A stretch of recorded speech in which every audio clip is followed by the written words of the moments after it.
तो इस वक्त की बड़ी खबर आपको बता दें, एडीजीपी मुकेश सिंह को फारिग किया गया। जम्मू कश्मीर यूटी से एडीजीपी को फारिग किया गया है। मरकज में नई जिम्मेदारियों के लिए फारिग कर दिया गया है। आनंद जैन आपको बता दें नए आईजीपी जम्मू होंगे।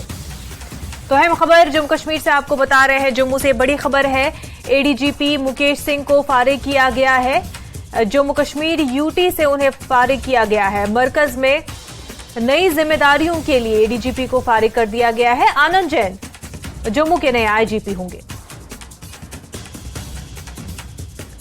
तो मुकेश सिंह एडीजीपी जम्मू कश्मीर यूटी से फारिग कर दिए गए हैं। उनको मरकज में नई जिम्मेदारियां दी गई जाएंगी। और वहीं आनंद जैन को आपको बता दें कि जम्मू के नए आईजीपी के तौर पर मुकर्रर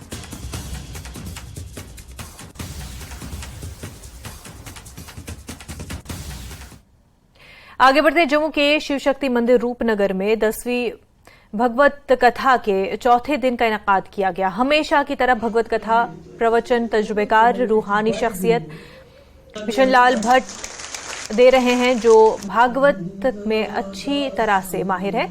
एक बहुत ही मुस्बत माहौल में कृष्ण भजन की अमृतवाणी और म्यूजिकल डिस्प्ले को सुनने के लिए अकीदतमंदों की एक बड़ी तादाद रोजाना शिरकत कर रही है। मंदिर इंतजामिया ने रिहाइश और प्रसाद की तकसीम दोनों के लिए अच्छे इंतजाम किए हैं। पुरसुकून और पुरजोश अकीदतमंदों ने कृष्ण लीला का लुत्फ उठाया। अकीदतमंदों का कहना है कि उन्हें उन भागवत कथा प्रवचन के जरिए मजहबी चीजों के बारे में काफी मालूमात मिलती है। भागवत कथा पिछले 10 साल से यहाँ चल रही है। इसी स्थान पे ये लोगों के कल्याण के लिए, लोगों को जागृत करने के लिए ये कथा आयोजित की जाती है। तो लोगों का बहुत ताउन रहा इसमें।